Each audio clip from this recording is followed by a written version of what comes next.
Assalamualaikum warahmatullahi wabarakatuh. Yang saya hormati Bapak Jarhi Wahyu Fernanda MSI.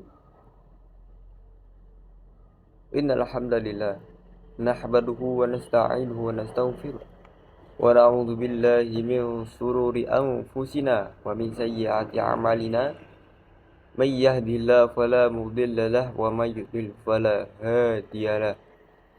Asyhadu an la ilaha illallah wahdahu la syarika lah wa asyhadu anna Muhammadan abduhu wa rasuluh. Amma ba'd. Perkenalkan, nama saya Imam Sujai, NIM 222050024, akan mempresentasikan proposal saya yang berjudul Analisis Korelasional Pengaruh Motivasi Siswa terhadap hasil pembelajaran di Pondok Pesantren Nurul Qamar.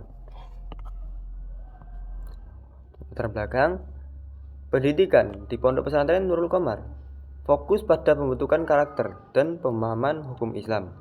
Namun, dalam pembelajaran fikih, motivasi belajar siswa menjadi kunci utama untuk mencapai hasil optimal.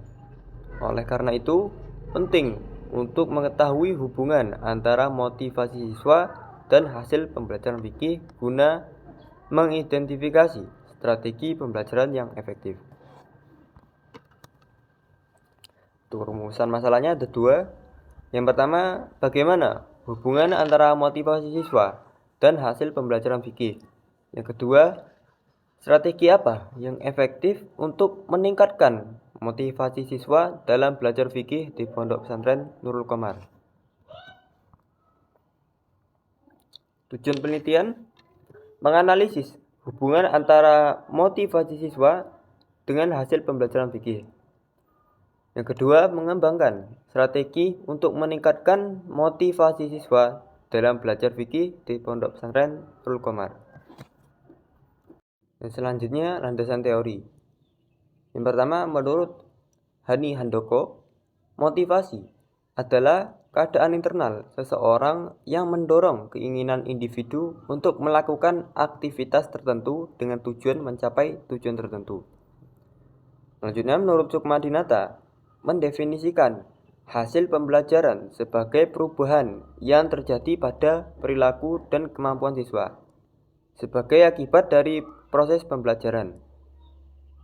Motivasi adalah faktor kunci yang mempengaruhi hasil pembelajaran dan ada banyak faktor berbeda yang dapat mempengaruhi motivasi siswa. Selanjutnya, variabel di sini ada dua.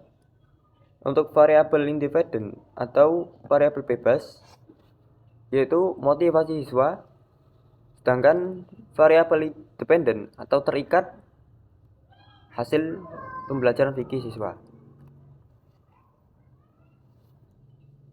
Untuk kerangka teoritis bisa dilihat, kerangka teoritis menjelaskan bahwa motivasi siswa memiliki dua bentuk,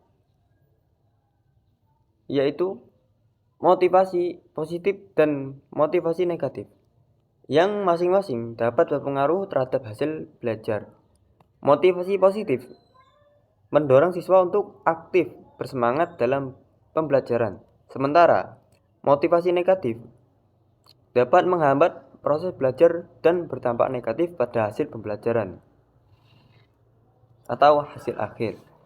Oleh karena itu, penting untuk memahami dan mengelola motivasi siswa secara efektif agar dapat meningkatkan hasil belajar. Selanjutnya, hipotesis penelitian.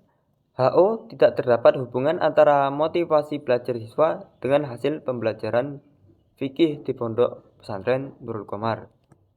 Untuk HA, terdapat hubungan positif antara motivasi belajar siswa dengan hasil pembelajaran fikih di Pondok Pesantren Nurul Qamar. Selanjutnya, untuk rancangan penelitian. Metode penelitian. Dalam penelitian ini menggunakan metode deskriptif kuantitatif.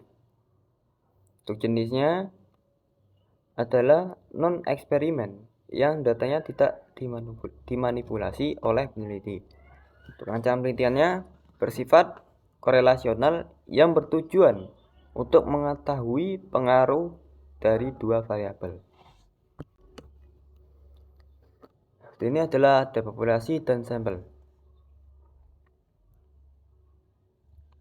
Di sini jumlahnya untuk populasi sebesar 149 siswa dari dua tingkatan kelas, yaitu dari kelas Ula dan Wusto. Di masing-masing tingkatan terdapat 3 kelas, dari Ula 3 dan dari Wusto ada 3. Untuk sampelnya dalam penelitian ini dihitung menggunakan rumus Slovin. Selanjutnya teknik pengumpulan data. Itu menggunakan kuesioner atau angket. Kuesioner merupakan metode pengumpulan data yang dilakukan dengan cara memberi seperangkat pertanyaan atau pernyataan tertulis kepada responden untuk dijawabnya. Kedua, observasi. Kegiatan mengamati suatu objek secara langsung dan mendetail untuk memperoleh informasi yang akurat tentang objek tersebut.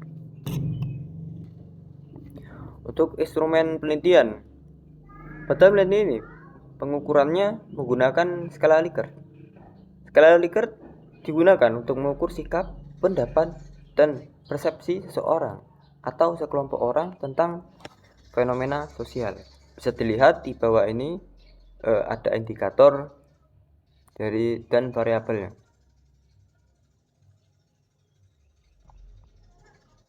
Selanjutnya, teknik analisis data.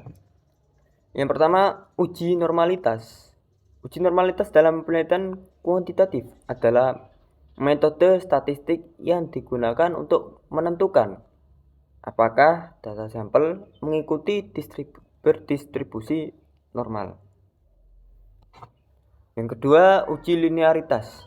Uji linearitas adalah metode dalam statistik yang digunakan untuk menemukan atau untuk menentukan apakah hubungan antara dua variabel adalah linear. Yang ketiga, uji hipotesis. Analisis regresi linear merupakan analisis lanjutan ketika dua variabel memiliki hubungan yang signifikan. Selanjutnya, teknik keabsahan data.